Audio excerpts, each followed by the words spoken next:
The Christmas cards scattered across my kitchen table like evidence of the most heartbreaking crime I'd ever witnessed. Maya's beautiful face had been erased from every single photograph.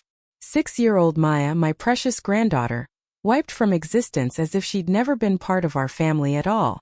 If you're watching this, subscribe and let me know where you're watching from. I'm Ella Laner Parker, and at 68, I thought I'd seen enough family drama to last 3 lifetimes. But nothing prepared me for discovering that my daughter-in-law Brittany had digitally murdered my granddaughter's place in our family Christmas cards. Not literally murdered, of course, but when you erase a child from family photos, what else would you call it? Let me back up 6 months. January 15th changed everything. My eldest son, David, and his wife, Sarah, died in a head-on collision with a drunk driver on Interstate 95. David was 34, Sarah 32, and they left behind their daughter Maya, who just turned 6. Maya is biracial. David and Sarah's beautiful blend of his pale Irish skin and her rich chocolate complexion. When Child Services called asking if I could take custody, I didn't hesitate. Of course I said, my voice breaking. She's my granddaughter. Maya arrived at my house 3 days later carrying a small pink suitcase and her favorite stuffed elephant, Mr. Peanuts. She hadn't spoken since the accident. My younger son Mark and his wife Brittany lived just 2 miles away with their children, Connor and Lily, ages 10 and 8. I assumed they'd welcome Maya with open arms. After all, we were family, right? That's what families do. They rally around each other during tragedies. I was wrong about everything. The first sign came during Maya's first family dinner at Mark and Brittany's house. As we sat around their pristine dining room table, Brittany kept steering the conversation away from Maya, as if the child were invisible. When Mia accidentally knocked over her water glass, Brittany's smile tightened into something sharp and cold. Accidents happen, I said quickly, helping Mia clean up. Yes, Brittany agreed, her voice honeyed, but her eyes ice cold. They certainly do. Mark remained silent, cutting his steak with surgical precision, avoiding eye contact with everyone. Connor and Lily, normally chatty children, seemed unusually quiet around their new cousin. The whole evening felt like walking through a minefield where one wrong step would cause an explosion. That night, Maya climbed into my bed, something she'd been doing since arriving. "Grandma Ellie," she whispered, using the nickname she'd given me. "Why doesn't Aunt Brittany like me?" My heart broke into 1,000 pieces. How do you explain racism to a 6-year-old who's already lost everything? How do you tell a child that some people judge others by the color of their skin? I held her close, breathing in the scent of her strawberry shampoo. "Some people have small hearts, sweetheart," I said carefully. "But my heart is big enough for all the love you need." She nodded against my chest, and I felt her tears soaking through my nightgown. In that moment, I made a silent promise to protect this precious child from anyone who tried to make her feel less than the miracle she was. But I had no idea what was coming. The next few months tested every ounce of patience I possessed. Brittany's passive aggression toward Maya became increasingly obvious, though she maintained plausible deniability whenever Mark was around. She'd forget to include Maya in family group texts about pool parties or movie nights. When I'd show up with Maya anyway, Brittany would feign surprise. "Oh, I didn't realize you were bringing her," she'd say. Emphasis on her like Maya was a stray dog I'd picked up. Mark worked long hours at his accounting firm, conveniently missing most of these interactions. When I tried to discuss Brittany's behavior with him, he'd wave me off with practiced dismissal. "Mom, you're being oversensitive," he'd say. "Brittany's adjusting to having another child around. Give her time." Time? As if basic human decency required an adjustment period. Maya, meanwhile, was slowly coming back to life. She'd started speaking again in July, began kindergarten in September, and even made a best friend named Emma, who lived down the street. Watching her giggle during their playdates reminded me that children are incredibly resilient when they feel safe and loved. But Brittany's coldness continued. During Connor's birthday party in October, she seated Mia at the kids' table while placing Connor and Lily with the adults. When Maya asked why she couldn't sit with her cousins, Brittany said the kids' table was more fun. Anyway, the lie slid off her tongue so smoothly, I almost believed it myself. Almost. I started documenting these incidents in a small notebook, not sure why, but following some instinct that told me I'd need evidence eventually. Each entry felt like gathering ammunition for a war I didn't want to fight, but since was inevitable. November brought the Christmas photo session. Brittany had booked us all at Morrison Photography, the same studio that had captured our family memories for the past 5 years. She'd even bought matching outfits for everyone. Traditional Christmas sweaters in deep reds and forest greens. Maya needs to match too, I insisted when Brittany showed me the coordinated outfits she'd selected for everyone except my granddaughter. Of course, Brittany smiled, that sharp smile. I just wasn't sure about her size. She produced a sweater for Maya, clearly purchased as an afterthought. It was the right size but the wrong shade of red, making Mia stand out like a deliberately mismatched puzzle piece. Still, Maya was thrilled to be included, twirling in front of my mirror with pure joy. The photo session itself went smoothly. Maya behaved beautifully, smiling on cue and following the photographer's directions. In the group shots, she stood proudly in the front row between Connor and Lily, her gap-toothed grin lighting up her entire face. Mr. Morrison, the photographer, commented on what a beautiful family we made. That little one has such expressive eyes, he said, pointing to Maya. She's going to be a heartbreaker when she grows up. Brittany's smile never wavered, but I caught the flash of something dark in her eyes. Something that made my stomach clench with foreboding, but I dismissed it. We were family after all. Surely even Brittany wouldn't cross certain lines. I was wrong again. December 15th arrived gray and bitter, matching my mood as I sorted through the day's mail. The large manila envelope from Morrison Photography sat on top of the pile, heavier than I'd expected. Inside were our Christmas cards, 50 copies of our family portrait, ready for mailing. The photograph was stunning. Mark and Brittany stood in the back row, their hands on Connor and Lily's shoulders. I sat in an antique chair to the side, and there in the front center, Maya beamed at the camera with the uninhibited joy only children possess. Or at least that's how I remembered the photo session. The printed cards told a different story entirely. I stared at the images, blinking hard, convinced my 68-year-old eyes were playing tricks on me. But no matter how many times I looked, the truth remained unchanged. Maya had been completely erased from every single photograph. Not just moved or cropped out, but digitally removed so expertly that you'd never know she'd existed. The background had been seamlessly filled in where she'd stood. Connor and Lily now appeared to be holding hands in the front row, with no gap between them to suggest another child had ever been there. Even the shadows had been adjusted to maintain the illusion. My hands shook as I examined each card. Brittany had orchestrated this surgical removal of my granddaughter from our family memories with the precision of a professional assassin. How long had she been planning this? How much had it cost? And most importantly, how many other people had received these edited versions of our family? I grabbed my phone and called Morrison Photography. Mr. Morrison, this is Eleanor Parker. We had our family photos taken last month. Oh yes, Mrs. Parker. Beautiful family. How did the cards turn out? That's what I'm calling about. There seems to be a mistake. My granddaughter Maya is missing from all the photos. Silence stretched across the line. Then carefully, Mrs. Parker, I think you need to speak with your daughter-in-law. She requested those specific edits when she picked up the photos. She said there had been a family disagreement and asked us to remove the little girl from the final prints. A family disagreement. That's how Brittany had characterized the systematic exclusion of a 6-year-old orphan from her own family's Christmas cards. Did she pay extra for this editing?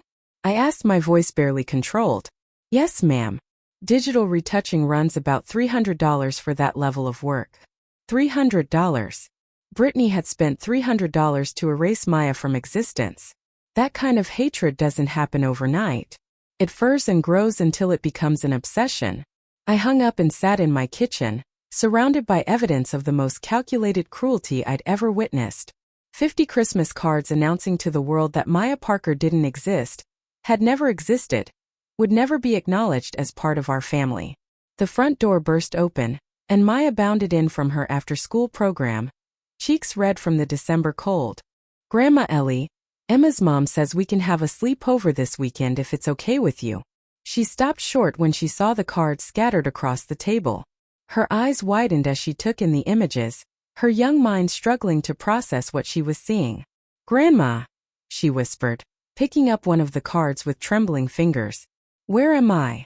The question hung in the air like smoke from a house fire, toxic and suffocating.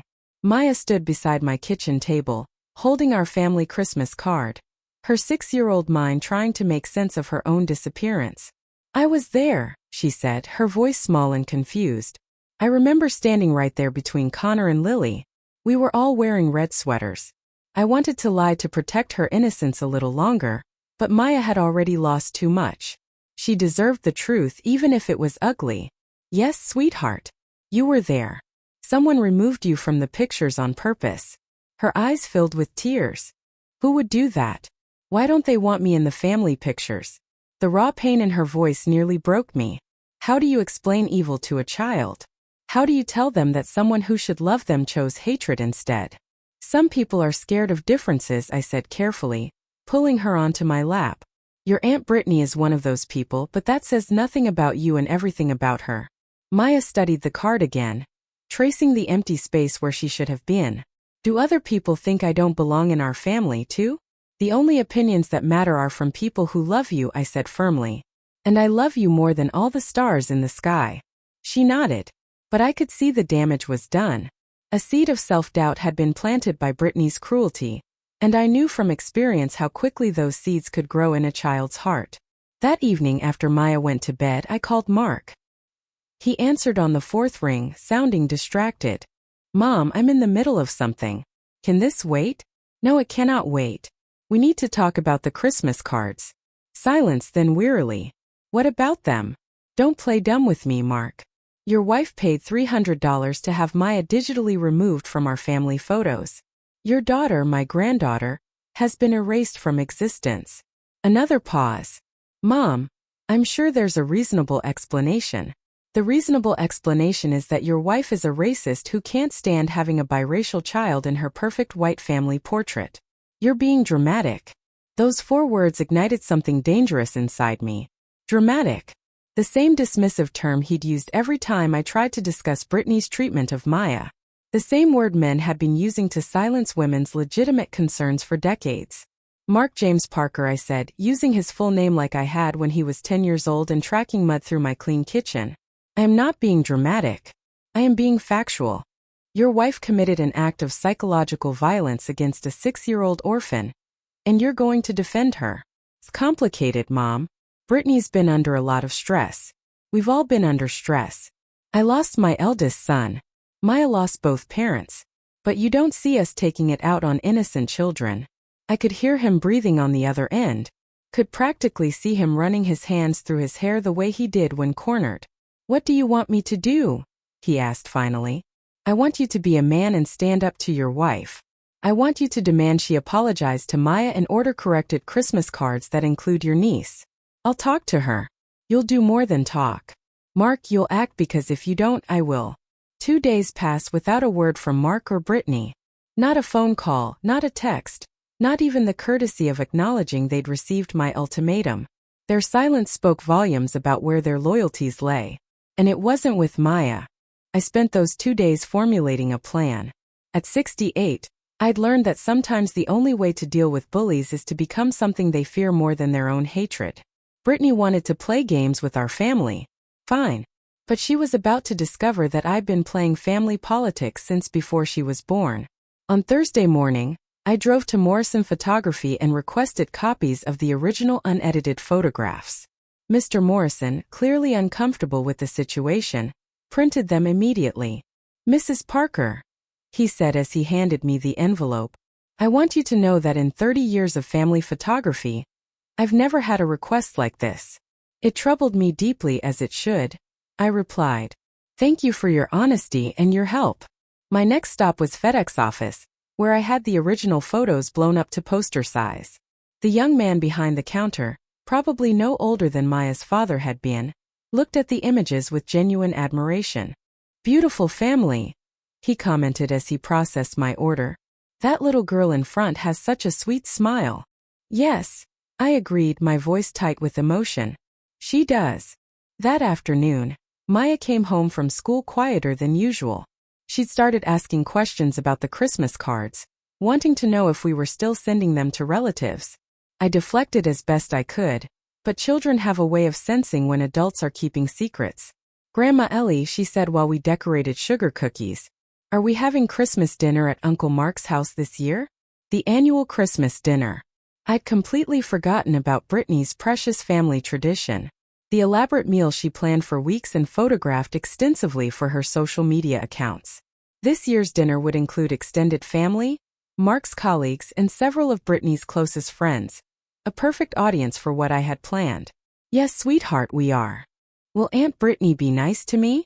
The innocent question pierced my heart. Maya was learning to expect cruelty from people who should protect her, already developing the defensive instincts that children of color often must acquire too young.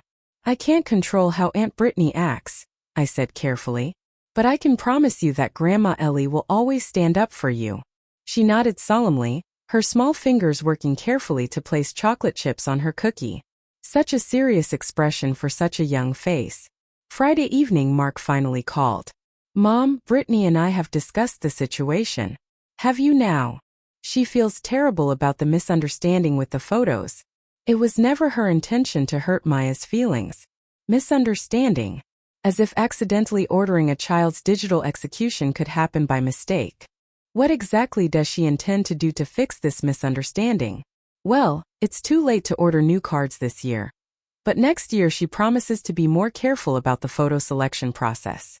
More careful, as if the problem had been carelessness rather than calculated malice. That's not acceptable, Mark. Mom, be reasonable.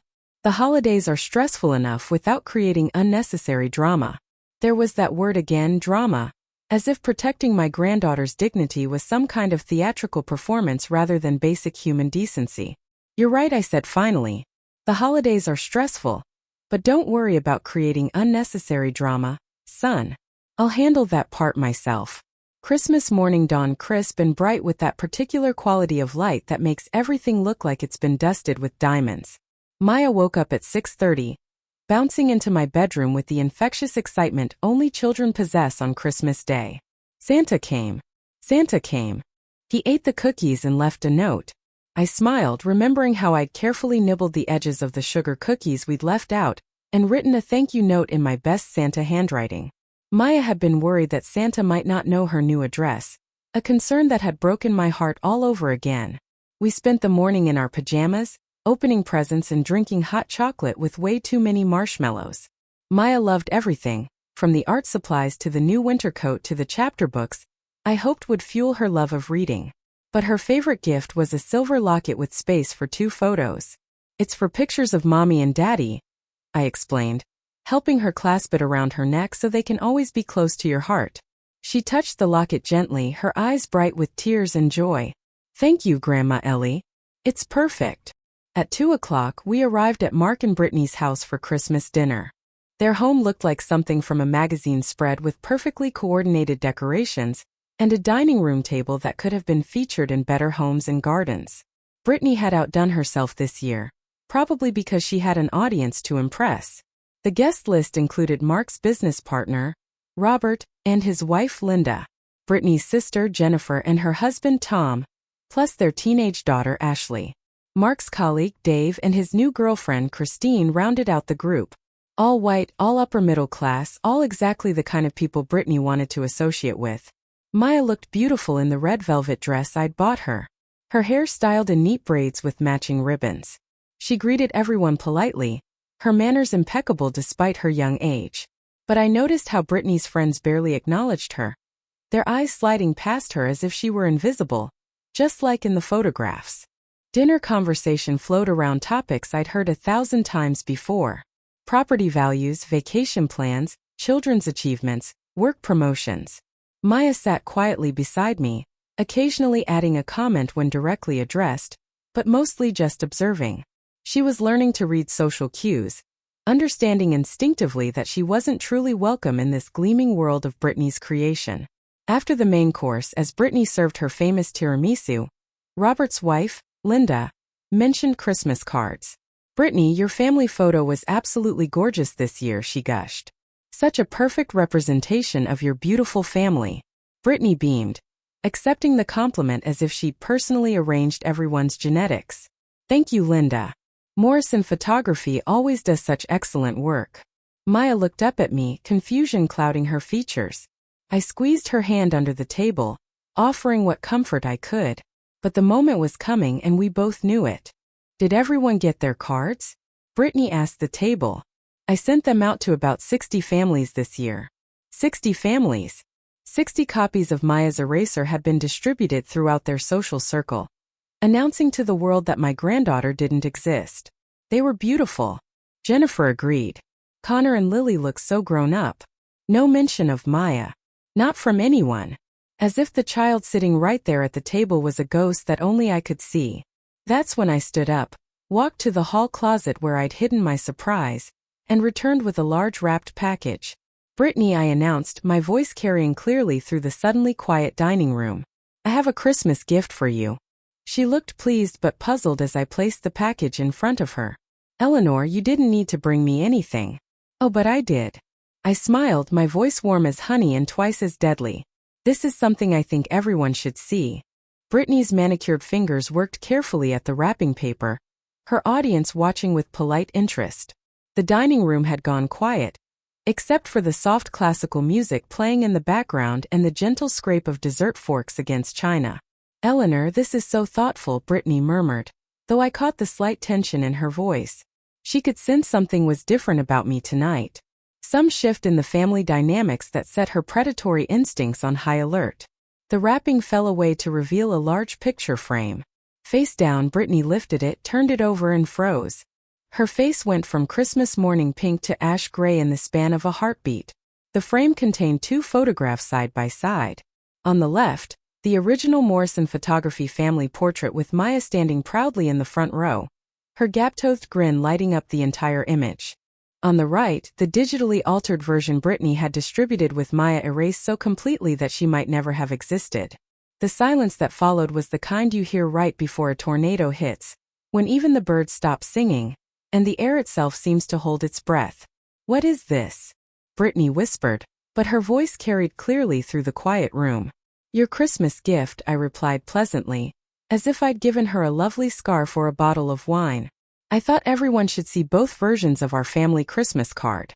The real one and the one you edited. Robert's wife, Linda, leaned forward, squinting at the frame. I don't understand. What's the difference? Look closely at the front row, I suggested helpfully. In the original photo, you'll see my granddaughter Maya standing between Connor and Lily in the version Brittany sent out. Maya has been digitally removed. The reaction was immediate and devastating. Linda gasped audibly. Jennifer's mouth fell open.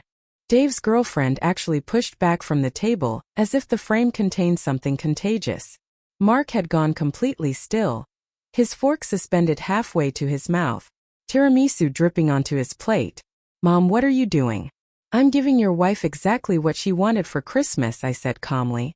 Public recognition for her artistic skills. Did you know she paid $300 to have Maya professionally erased from our family photos? Brittany finally found her voice. This is taken completely out of context. You don't understand the full situation. Then please, I gestured graciously, help us all understand. Explain to our guests why you spent $300 to remove a 6-year-old orphan from her own family's Christmas cards. All eyes turned to Brittany, who looked like a deer caught in headlights. Her carefully cultivated image as the perfect hostess, the devoted mother, the loving daughter-in-law was crumbling in real time. As she started then stopped. The photos where there were technical issues with the lighting. Maya was the shadows where the shadows were what, Brittany? I pressed gently. Wrong color. The accusation hung in the air like a blade. Everyone at the table understood exactly what I was implying, and Brittany's inability to deny it spoke volumes. Maya, who had been watching this exchange with wide eyes, suddenly spoke up in her clear, innocent voice. Aunt Brittany, why did you take me out of the picture? Did I do something wrong? The question from Maya was like a match dropped into gasoline. Brittany's face crumpled, and for a moment, I almost felt sorry for her. Almost. Sweetheart, it wasn't. Brittany started, then stopped, realizing that any explanation would only dig her grave deeper. Jennifer, Brittany's sister, broke the silence first. Britt, please tell me this isn't what it looks like. But it was exactly what it looked like and everyone knew it. Robert cleared his throat uncomfortably. Perhaps Linda and I should head home. It's getting late. No, I said firmly, surprising myself with the authority in my voice. Please stay. This conversation is long overdue, and Maya deserves to have witnesses when her family finally tells the truth about how she's been treated. Dave's girlfriend Christine, who worked in social media marketing, studied the photographs with professional interest. This level of digital editing isn't cheap or easy. This was deliberate and sophisticated work. Mark finally found his voice. Brittany, what were you thinking? I was thinking about our family's image. Brittany snapped, her composure finally cracking completely. I was thinking about how people perceive us, about the children's futures, about property values and social standing, and all the things you're apparently too naive to consider. The words spilled out like poison from a broken bottle. Do you have any idea what it's like having people ask questions? Having to explain why she looks so different from the rest of us? Having people assume things about our family? Ashley, Jennifer's teenage daughter, looked appalled. Aunt Brittany, she's just a little kid. She lost her parents and that's tragic. Brittany continued, her voice rising. But it doesn't mean we have to sacrifice our entire family's reputation for political correctness. The mask was completely off. Now this was the real Brittany, the woman who smiled sweetly while harboring venomous thoughts about a 6-year-old child whose only crime was existing while black in her white family. Maya, bless her heart, was trying to process adult concepts her young mind couldn't fully grasp. Grandma Ellie, what's property values? Why would I hurt that? Before I could answer, Linda stood up abruptly. Robert, we're leaving now. As they gathered their coats, Linda paused beside Maya's chair. Sweetheart, you're a beautiful little girl. And anyone who can't see that has something wrong with their eyes. Not you. The exodus began. See, Dave and Christine made hasty excuses and left. Jennifer and Tom lingered, clearly torn between loyalty to Brittany and their obvious discomfort with what they'd witnessed. Britt, Jennifer said quietly, I think you need to apologize. Apologize for what? For trying to protect my family. Protect them from what? I asked. From love? From diversity? From learning that families come in all colors? Connor and Lily had been unusually quiet throughout dinner, but now Connor spoke up. Mom, Maya's our cousin. Why wouldn't we want her in our pictures? Brittany turned on her own son with startling viciousness. Connor, you don't understand adult decisions. I understand that you made Mia cry, he replied with the brutal honesty only children possess. And that's mean. The room fell silent again. Out of the mouths of babes came the simplest truth of all.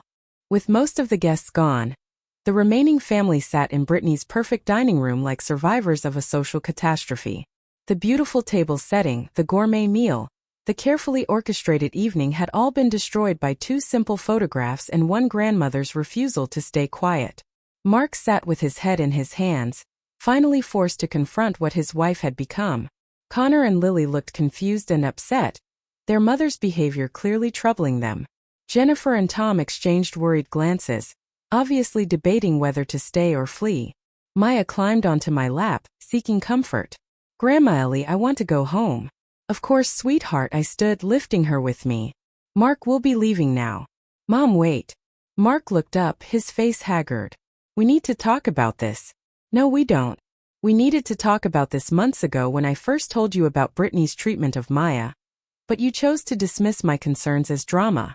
Brittany had retreated to the kitchen, ostensibly to clean up, but really to escape the judgment in everyone's eyes.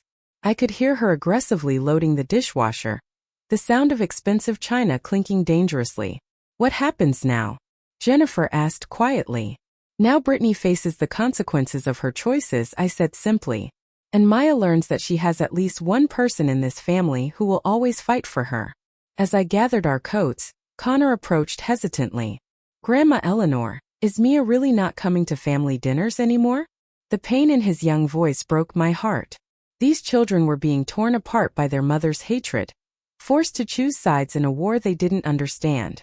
That depends on your parents, sweetheart. Maya will always be welcome wherever I am. Mark walked us to the door, his movements heavy with defeat. Mom, I'm sorry. I should have listened. Yes, you should have, but more importantly, you should have protected your niece. What can I do to fix this? I paused, considering. Mark looked genuinely remorseful. But remorse without action was just another form of cowardice.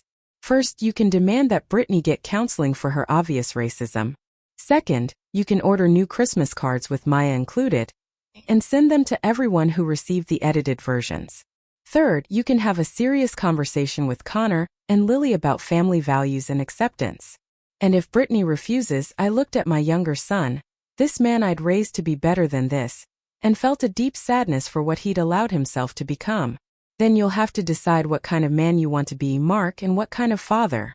We drove home in silence. Maya curled against me in the passenger seat. As we pulled into our driveway, she finally spoke. Grandma Ellie, why does Aunt Brittany hate me? I'd been dreading this question for months. But now that it had come, I found I had an answer ready.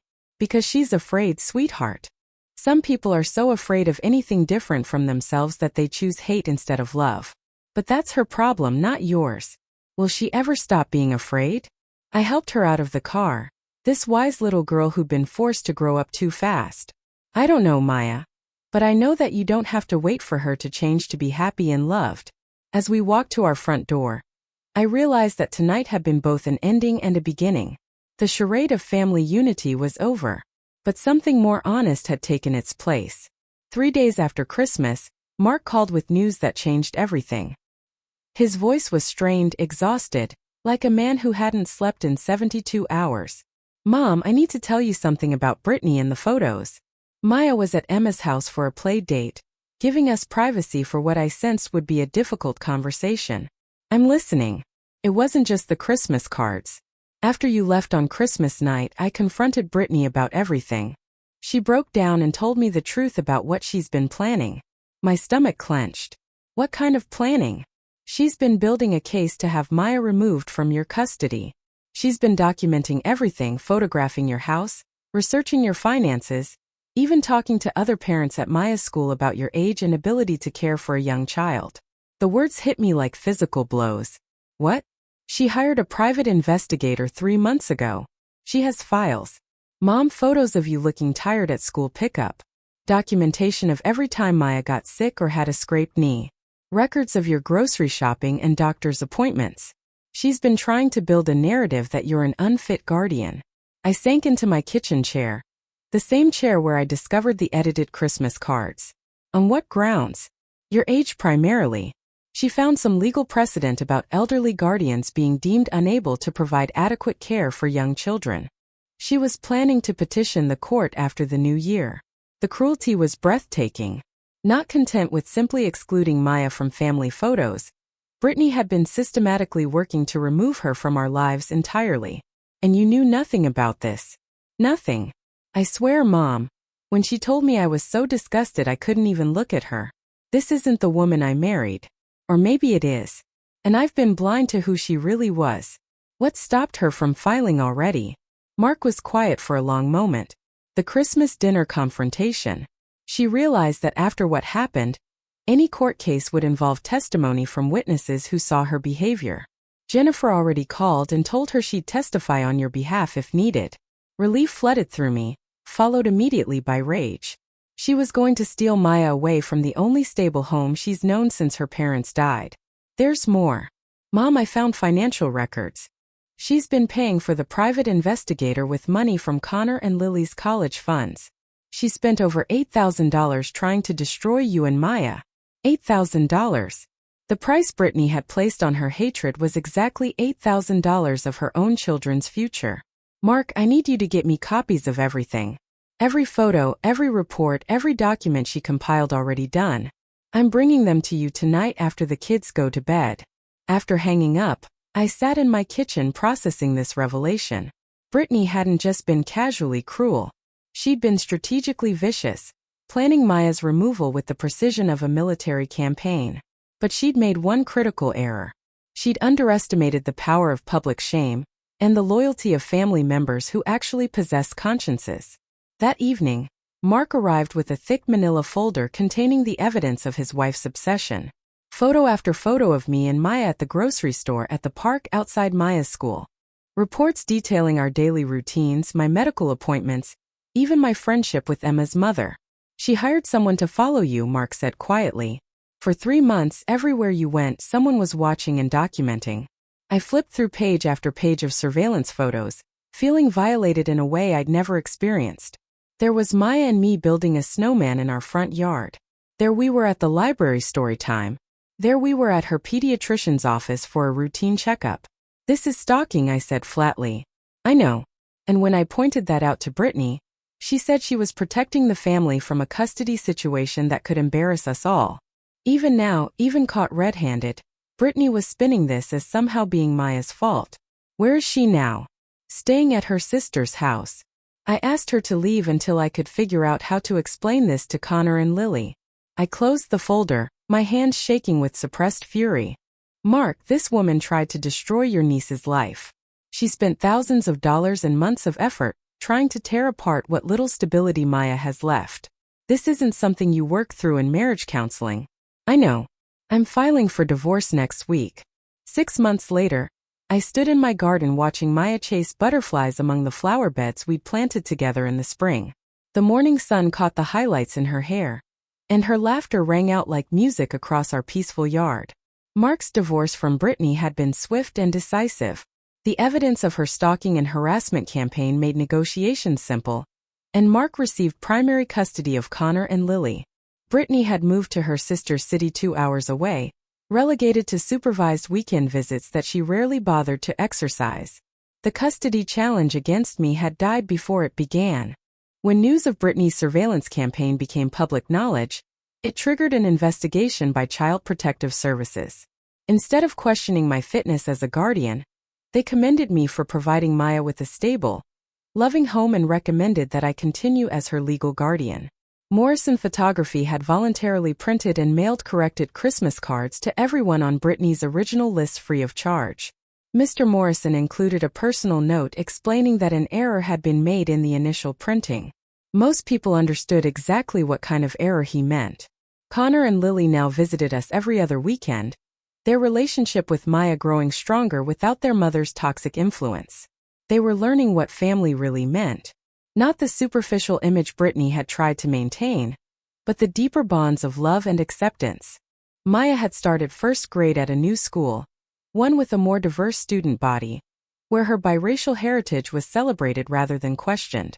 She'd made friends easily, her natural resilience and sunny personality shining through despite everything she'd endured. "Grandma Ellie," she called from across the garden. "Look what I found." She ran toward me, holding a perfect black and white butterfly that had apparently decided to rest on her finger. The symbolism wasn't lost on me. This beautiful creature of mixed colors choosing to trust my granddaughter. "It's gorgeous, sweetheart. Just like our family," she said matter-of-factly. "Different colors but still beautiful together." I hugged her tight, breathing in the scent of her strawberry shampoo and the fresh morning air. This was what Brittany had tried to destroy with her narrow-minded hatred. This was what she'd spent thousands of dollars and months of effort attempting to tear apart. But love, I'd learned, is stronger than hate. Truth is more powerful than manipulation. And sometimes the most important battles are fought not with weapons or lawyers, but with the simple act of refusing to let cruelty win. My phone buzzed with a text from Mark. Picked up Connor and Lily from school. Mia's science fair project won first place. Can't wait to celebrate tonight. Thank you for teaching me what real family looks like. I smiled, watching Mia gently encourage the butterfly back to flight. She waved goodbye to it as it soared toward the sky, then skipped back to her flower beds to continue her gardening. The Christmas cards from last year were long forgotten, filed away with other unpleasant memories. But the lesson they taught us about standing up to hatred, about protecting the innocent, about choosing love over fear, those lessons would last forever. As I often told Maya, family isn't defined by matching skin colors or perfect photographs. It's defined by the people who show up when you need them most, who fight for you when you can't fight for yourself, and who love you exactly as you are. And by that definition, Maya and I had the most beautiful family in the world. Thanks for listening. Don't forget to subscribe and feel free to share your story in the comments. Your voice matters.